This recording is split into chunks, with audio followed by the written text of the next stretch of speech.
Example 2, adding and subtracting matrices. Perform the indicated operation. Let's take a look at this first matrix. We can see here that the order of the matrices, both of them, is 2 by 3. We have 2 rows, 3 columns. So we know that we can add them, and we know that they have corresponding elements. So all we need to do is add those corresponding elements.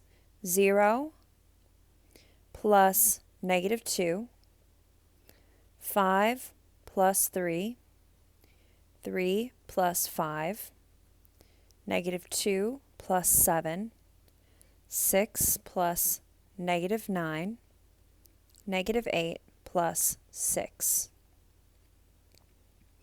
Now we can simplify this matrix.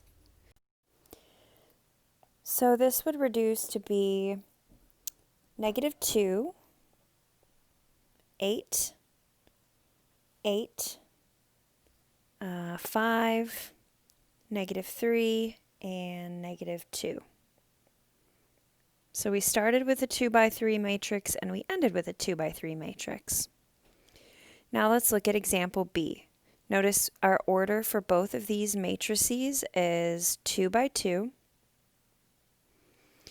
So we just subtract them. -6 minus -5, 7 minus 6, 2 minus 0, and -3 minus -4. And then this would simplify to become -1, 1, 2, and 1. And notice that we ended with a 2 by 2 matrix here as well.